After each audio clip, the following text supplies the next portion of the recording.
ته نشې کولی دې ته ورسېږې. دا فکرونه ذهن څخه وباسه. له دې څخه هم لوړ فکر ولره.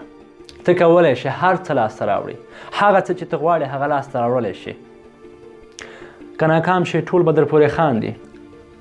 هر کار سختي لري، اما رسېدل هم ورته ناممکنه نه دي. فکر وکوه ته غواړې عادي شخص اوسې او که خاص نفر اوسې. دا ډېر سخت کار ده. دا چې د وس توان کار نه ده. هغه خلک چې کامیاب شوي دي، هغه چې لاسته راوړي دي، هغوی ډېرې پیسې درلودلې. ته دې دنیا ته دې په خاطر نه یې راغلی چې بدبخته اوسې. ته باید خوشبخته سړی اوسې. ته دې دنیا ته نه یې راغلی چې ته غریب اوسې. ته باید تر ټولو پیسه دارترین نفر اوسې. ته دې دنیا ته نه یې راغلی چې بې سواده اوسې. ته باید د ځان څخه تر ټولو لوړ شخصیت جوړ کړې، ځکه ته یې وړتیا لرې. کله چې دا فکرونه ته کوې نو حتما الله تعالی په تا کې هغه استعداد لیدلی ده او د هغې وړتیا ته لرې. نو کلار مه کښېنه، مخکې لاړ شه. د هېڅ چا خبرو ته غوږ مه نیسه. یار عجب سړی ته، خپل عادي ژوند دې کوه. دا کار چا دا خیال پلو رښتیا کېدی، اوس به ټول پروفیسران، اوس به ټول پیسهداره خلک وو، اوس به ټولو غټ غټ منصبونو ته رسېدو. هېڅوک هم د مور څخه فوقالعاده نه دي زېږېدلي. هر چا زحمت کړی ده، لوړه ثمرې یې لاسته راوړي دي، لوړو ځایو ته رسېدلي دي. متوجه اوسئ، تاسو په خپل ذهن کې چې کوم فکر ځان ته لرئ، تاسو بالکل همغه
باوري اوسه چې زموږ باورونه عیناً بریالیتوب ده.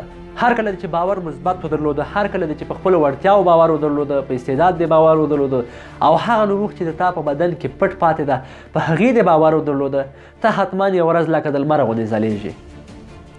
حتما یوه ورځ د بریالیتوب څوکې ته رسیږي.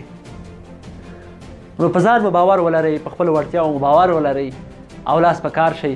خپل اهداف متعین کړئ چې څه غواړئ، کوم ځای ته باید ورسیږم. هر کله چې اهداف مشخص کړه او خپل ضرورتونه دې وپېژندل، نو هلته ته کولی شئ چې خپل ژوند ته په مستقیمه توګه ورداخل شئ. هېڅکله هم مناسب وخت ته په تمه مه کښېنئ، ځکه تاسو همدا اوس ژوندي یاستئ، اوس وخت لرئ. کیدای شي سبا، بل سبا، بل کال تاسو وخت ونه لرئ، یا وړتیا او استعداد در کې نه وي پاتې، یا هم د دې دنیا څخه کوچېدلي وئ. همدا اوس په کار پیل وکړئ. هر څه چې هیله لرئ، هر څه چې د ژوند هدف ده، هغې باندې کار وکړئ، ځان ورته ورسوئ. ستاسو د لا بریالیتوب او ځلا په هیله. مننه، ښې چارې.